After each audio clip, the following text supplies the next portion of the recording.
నా ప్రసార మాధ్యమాల్లో వచ్చినట్లు రాయచోటిని అన్నమయ్య జిల్లా కేంద్రంగా తీసేస్తున్నట్లు రాయచోటిని ఎత్తపోయి మదనపల్లెలో, రాజంపేటను కడపలో, కోడూరును తిరుపతిలో కడుపుతున్నట్లు ప్రసార మాధ్యమంలో వార్త వచ్చింది.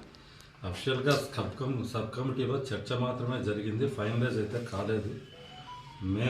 నేను రాయచోటి వాసిగా రాయచోటి నియోజకవర్గానికి అన్నమయ్య జిల్లా కేంద్రంగా రాయచోటి ఉంటేనే బాగుంటుందని నా అభిప్రాయం, పర్సనల్ అభిప్రాయం. సార్ అందరి ప్రజల మనోభావాలను, అభిప్రాయాలను సేకరించే నిర్ణయం తీసుకుంటారని మేము అనుకుంటున్నాము. రాయచోటి ప్రజలు ఎంతో నమ్మకంతో సార్ మీద, కూటమి ప్రభుత్వం మీద నమ్మకంతో రాయచోటిలో వైసీపీ ప్రభుత్వంలో జిల్లా వచ్చినా కూడా వాళ్ళు సరైన అభివృద్ధి చేయలేదనే కారణంగా రాయచోటిని జిల్లా కేంద్రంగా, రాయచోటిలో తెలుగుదేశం పార్టీని గెలిపించారు. ఖచ్చితంగా సార్ సరైన నిర్ణయం తీసుకొని అన్నమయ్య జిల్లా కేంద్రంగా రాయచోటినే ఉంచుతారని నేను అనుకుంటున్నాను.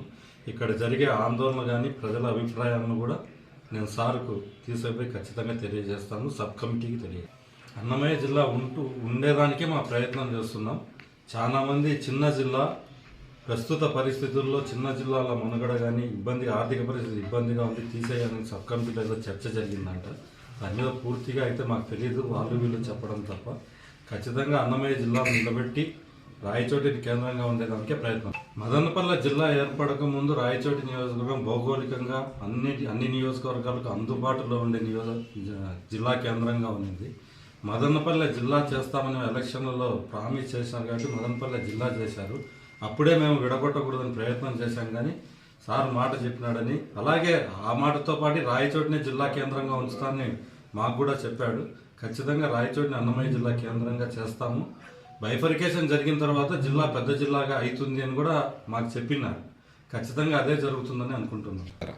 మేము అన్నమయ్య జిల్లా కేంద్రంగా రాయచోటిలోనే ఉండాలనుకుంటున్నాం. మేము ఎక్కడికి పోదలుచుకోలేదు. మాకు అన్నమయ్య జిల్లా కేంద్రంగా రాయచోటే ఉండాలని నేను పర్సనల్గా కోరుకుంటున్నాను.